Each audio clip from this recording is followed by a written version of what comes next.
Henry, please reconsider. Laura, my wife of 7 years, was preparing for a date despite our prior discussions. Henry, we've talked about this. I'm going, he wants me, and I want him. You need to accept it, she asserted, pausing her makeup routine to address me. I couldn't fathom the situation unfolding before me. This was the same woman who had been my loving and supportive partner for years. As I tried to reason with her, Laura's tone shifted, revealing a calculated edge. You know very well what the consequences would be if you chose to divorce me, she warned, laying out a scenario where I would be financially and emotionally disadvantaged. Her sudden transformation left me bewildered. Was this the real Laura, or merely a facade I had failed to see through? The mention of my mother's hypothetical approval only added to my confusion. Laura seemed to believe that manipulating me was justifiable, even necessary, to assert her perceived power in our marriage. It was a stark departure from the woman I thought I knew. My mother pulled the same strings with my dad when I was young. Eventually, he resigned himself to his role, and so will you. It won't be easy. Male pride is delicate and resistant. But eventually, you'll see that the easiest path is to simply acquiesce, she declared, finishing her makeup with a practiced hand. Laura was undeniably stunning, her Armenian heritage lending her a captivating allure with her dark skin and sleek black hair. Despite her slightly petite nose, which she had once bemoaned, it now complemented her deep brown eyes, adding to her exotic charm. When we exchanged vows, I truly believed I had found a treasure in her. Laura, if you go through with this, I won't stick around, I asserted, meeting her gaze. She regarded me as if I were a clueless fool. Darling, I understand this is difficult for you, but I do love you, she offered, attempting to soften her stance. I married you because of my affection for you, and because you're a wonderful husband and father. Other men are merely physical pleasures for me. I need more than one person can provide. But if you cease this resistance, I'll reward you upon my return. Did she truly believe that was an enticing proposition? Her tone turned serious as she continued, You may not agree with it, but you'll come to accept it, just like everything else you can't change. I won't be intimate with you anymore. He wants me exclusively. However, I'll care for you in other ways. Her words struck me with a sense of finality. Why did you leave me and go to him then? I suggested, frustration seeping into my voice. She laughed at the notion. I've told you, Henry, no one man can fulfill all my needs. Besides, he earns a mere $27,000 a year. He's nobody at the warehouse. We need your income to sustain the lifestyle that I and our children deserve. I realized she hadn't mentioned loving me once. How do I look? She inquired, prompting me to notice the absence of affection in her words. Terrible, I replied, to which she chuckled. You're just trying to be cruel. But that's precisely what I expected. She grabbed her purse, slipping in her ID, a spare lipstick, and some emergency cash before heading to the front door. As she attempted to kiss me goodbye, I turned my head, allowing her lips to meet only my cheek, a gesture that left me feeling uneasy. Henry, I know this will be challenging for you, she began, her tone laced with reassurance. It's not what you anticipated for your life, but you'll adjust, and you may even come to appreciate the newfound lack of responsibility. Everything will work out in the end, you'll see. After all, you're somewhat of a soldier, accustomed to following orders, right? It'll all fall into place. With those words, she hurried out the door, leaving me with some time to spare, as it was only around 7:30 p.m. Reflecting on her comment about my military service, I realized she had never delved into that aspect of my life. Perhaps being a soldier was all she could relate to. Soon enough, she'd understand that military service entailed much more than simply following orders. I decided to call her mother, knowing more than they might suspect. Turning to Margaret, a faint surprise as I recounted the conversation with Laura. I hadn't fully grasped the extent of Laura's influence on her father until now. Margaret echoed Laura's sentiments, insisting that women were naturally suited to lead and must utilize all available means to maintain that advantage. It's hard to wrap my head around, I admitted, struggling to contain my incredulity. So just like Gary, my primary role is to provide financial support in raising children? I asked, incredulity seeping into my voice. Margaret nodded, assuring me that Laura's loyalty to another man was temporary and necessary to establish the proper dynamic early on. Once you fully embrace your role, there will be ample opportunities to please her, she reassured, that her words did little to assuage my growing unease. In reality, she relies on you as her husband, and societal norms dictate that you're the one she lives with. She needs your support to maintain a clear head and effectively manage the family. Do you grasp the significance of all this? Margaret, you articulated it perfectly. It truly makes sense. I'm grateful I could help clarify the situation. I understand it might seem harsh and like a significant change. However, you'll quickly adapt and may even find fulfillment in the role you're assuming. I'm confident you're correct. But please ensure the girls are in bed by 9:30. Of course, Henry, I'm happy to respect your wishes. In that regard, we women are not unreasonable. Don't hesitate to reach out if you have further questions. Perhaps I can provide answers. Clearer than Laura, Margaret's involvement in this matter will not be without consequences.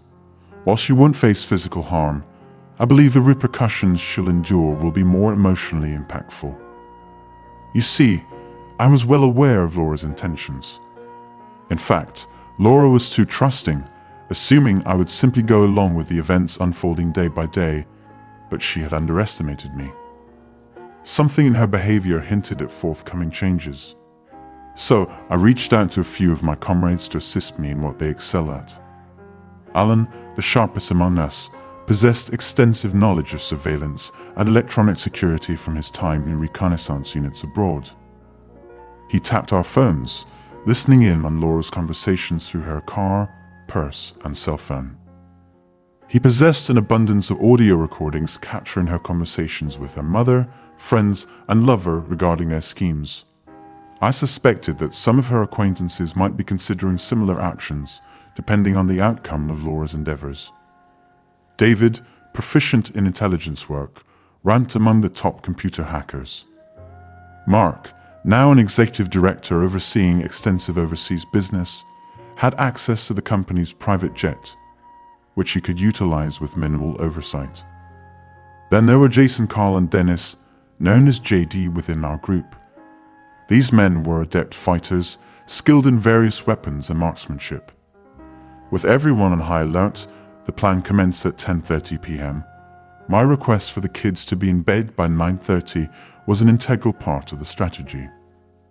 I packed a few suitcases for myself and the children, prioritizing items of personal and sentimental value. While clothing was included, the majority of the luggage consisted of toys for the kids. Clothing could easily be replaced.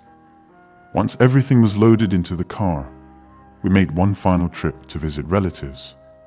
I pulled up in front of Margaret and Gary's house, observing its darkness save for the glow of the living room where Laura's parents were watching TV. I stepped out of the car and located JD, who was keeping a watchful eye on the house. Jason quickly briefed me. The kids were tucked in by 9:30 and likely asleep within 15 minutes. The occupants had been watching TV since 10 o'clock. The husband made a few trips to the kitchen for drinks and snacks, but that's about it. So far, we're ready to proceed. Just give the word. Let's do it, I replied decisively. JD advanced toward the house. If it weren't for our prior knowledge, their presence would have gone unnoticed. They relied solely on manual tools. No automation was necessary for this operation. Meanwhile, I stood back and observed the living room, carefully noting how the team entered and swiftly subdued Margaret and Gary. Eventually, I made my way to the front door and stepped inside. Margaret's voice filled the air, pleading, "Please don't harm us." You must have the wrong people. We haven't done anything. Our granddaughters are sleeping in the next room. Please, just let us go. We won't tell anyone." As she noticed my entrance, she fell silent. "What's happening, Henry? Is Laura behind this? If you don't let us go, Henry, what's going on?" I spoke in a tone I'd never used with her before, catching her off guard. "Neither you nor Laura can stop this. I suggest you listen to what I have to say. Save your questions until the end." While we conversed, JD calmly and efficiently tied them to chairs in the dining room. These men were truly experts at their craft. Margaret and Gary would remain bound until someone released them, or they managed to break free. "Margaret, Gary, I've made a decision. I refuse to accept the future you and your daughter are trying to dictate to me. No matter how tempting it may be to live my life in servitude to her and shift all responsibility onto her, I simply don't believe it will work for me," I declared, my sarcasm evident. "I've been aware of your little scheme for some time now, and I've taken my own precautions. Since you've been complicit in it, essentially supporting her, well, that means you'll face some consequences too." "And what might those consequences be?" Margaret interrupted sarcastically. "Margaret, I asked you to hold your questions until the end. I'll provide all the necessary information, but since you've asked, I'll answer that question. Now, in my view, the consequence that will hurt you the most is that you'll never see your granddaughters again, Henry." "No, please, no. You can't do that. Please don't," Margaret pleaded desperately. I raised my hand to hold her rambling. "I can, and I will. But Laura is still young. Perhaps she'll find a replacement for you over time." Suddenly, Margaret became aggressive, attempting to seize control. "We'll find you, Henry. We won't spare any expense to track you down. You know we have money. You'll regret this." "You can try, Margaret, but you're mistaken about one thing. You don't have any money." "What are you talking about?" Margaret asked incredulously. "Well, as one of the consequences of never seeing your grandchildren again, certain measures were necessary to prevent you from taking that action. So I took the regrettable step of emptying all your bank accounts, except for enough to sustain you for a month or two. This includes your investment accounts, and even that secret bank account you and Laura opened as a backup fund, which you thought I didn't know about." "How could you do this?" Margaret exclaimed. "As you can see, it's evident that you underestimated the resources available to me due to my military career. That's how I gained control of almost every penny of yours, including cash advances on all your credit cards. Before you even consider coming after me, you'll have to contend with an overwhelmingly crushing debt load, Gary. I hope retirement isn't in your plans anytime soon. On the other hand, I'll never have to work again." Gary remained silent, his gaze fixed on me. Perhaps a part of him hoped I'd extend an offer to take him along. "The silver lining is that you'll be together," I continued. "Laura won't be able to afford the house since she doesn't work. And even selling that property won't yield much. Her credit cards are cancelled, and yours are nearly depleted. You won't have enough funds to attract attention and searches, so she'll have to move in with you. Maybe between the three of you, you'll make it work. We'll still find a way. Just wait. I'm looking forward to it. In fact, I'll give you a little hint to assist you. Don't bother searching within the US. We won't be here. And don't bother looking for Henry Riley or Lily Weston. After tonight, these identities won't exist, at least on paper." With nothing else to say, I excused myself and went to wake up the girls. "Daddy," they exclaimed in unison as they stirred. We packed their belongings, and I explained that we were going on a little trip. They seemed excited, mentioning how Mom must be excited too. I assured them we'd discuss it later. We headed to the private airstrip, where Mark's corporate plane awaited us. Jason would take my car to a local motel, a strategic move to throw off any pursuit. Once on board, the girls were fascinated by the space, a far cry from a commercial flight. We settled in, and as we flew, I explained to them that things had changed, and we wouldn't be seeing Mom, Grandma, and Grandpa anymore. We discussed their new names and where we'd be living. Though they were initially sad and tearful, I was confident they'd adapt. After all, they were still young, just like Laura. I arrived home from the date at 3:30 in the morning. It was simply an outing, no romantic entanglements. We met at a bar, had a few drinks, and then headed back to his place. Tonight was enjoyable, not just because of the guy I initially met, but also because we picked up a couple of his friends at the bar, so it turned into a group hangout. Henry needed to understand that I required more than he could provide. It wasn't a criticism of him. No man could fulfill all my needs. I hadn't felt truly content for a long time until tonight. I pressed the garage door opener button and waited for it to lift. It wasn't surprising that Henry's spot was empty. Dad had reacted the same way as Mom had told me. I hoped everything would proceed smoothly, but Mom was right in saying that male ego wouldn't easily accept our situation.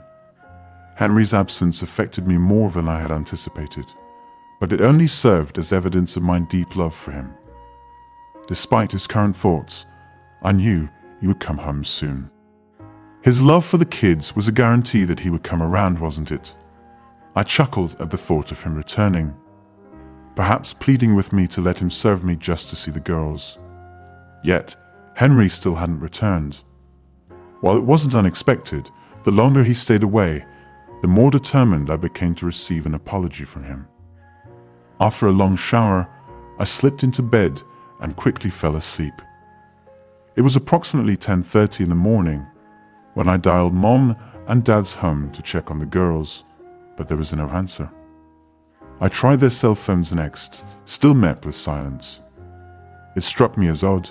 They usually picked up. Growing increasingly concerned after 30 minutes of unsuccessful attempts, I decided to drive over to their house. Their car was parked outside, and everything appeared normal. I half expected them to step out, assuming they were busy and hadn't heard their phones ringing. Entering through the front door, I called out, "Mom, Dad." Their response was barely audible, which immediately struck me as peculiar. Rushing into the living room, I was horrified to find them both bound to chairs, unconscious. "Mom, Dad, what happened?" I hurriedly began untying them as Mom explained through labored breaths. "Henry took the kids, Laura. He took them." "What do you mean, Mom?" "Henry did this to you and then took the girls." I struggled to comprehend the gravity of the situation. Yes, him and some of his friends. They seemed like soldiers. They barged in, Henry took the girls, and they left. He said he's leaving the country and will never see them again. The weight of her words left me reeling. Could I have underestimated him so greatly? I never imagined he was capable of such actions. There had to be another explanation. After freeing Mom, I instructed her to sit down and quickly dialed Henry's mobile phone, determined to resolve the situation. I hoped he would return with my children, or he would regret it. Henry, I anticipated a call from Laura. And then the phone rang. I let it ring 4 times before finally answering, my heart pounding with anxiety. "Hello, where are you?" I disconnected the call. Moments later, the phone rang again. "Don't hang up," she pleaded. Disregarding her plea, I hung up once more. The phone rang again, prompting me to speak first this time. "Laura, this is your final opportunity to converse civilly. If I disconnect again, it will be the last time you hear from me." "Understood." I could sense her irritation through the phone as she begrudgingly responded, "Yes, I understand. Now, what's going on? Why were my parents tied up, and where are my kids?" I decided to address her queries in reverse order. "Firstly, you no longer have children. They're with me now, and you won't see them again." Laura vehemently objected, but I interjected sharply, "Watch your language, or this conversation will end promptly." I'm only keeping this line open for one last exchange after I hang up. This number won't be reachable anymore. If you want answers, you need to mind your tone. Clear. Her demeanor shifted instantly. She seemed to think she could still sway me. However, she needed to understand the gravity of the situation. Though she was unaware of it yet, she was mistaken. Yes, I'm sorry. I'm just very upset, she conceded. Imagine how I felt upon learning that my parents and children disappeared. I couldn't help but retort. And imagine how I felt when I discovered I'd have to support my wife while she's with other men or face being denied children. None of this would have transpired if you had remained faithful. She attempted to justify her actions, claiming she was merely trying to provoke me into fighting for her. We've been married for 7 years. I don't have to fight for you anymore, I countered. Wouldn't just like to feel desired, that's all, she persisted. That's not true, and you know it, I rebutted. Your mother explained everything to me, the role of the provider and children's upbringing. My reward if I perform my duties well, and all the other men would serve to fulfill your desires. Well, now you're free to try to shift the blame onto someone else. You were foolish to think I'd accept the accusations you tried to pin on me. Henry, please forgive me. Just give me back my children. I'll do anything, Laura pleaded desperately. Alas, Laura, you've shown your true colors. And that's it. As I already informed your mother, you can attempt to find us. But we live under different names in another country. We possess new birth certificates that don't even indicate you're their mother. So, there's no paper trail for you to pursue. I'm actually glad for the first time that my parents died in that car crash. It would have complicated our departure. Goodbye, Laura, I concluded. I heard her shouting my name as I disconnected the call and tossed the phone into the water.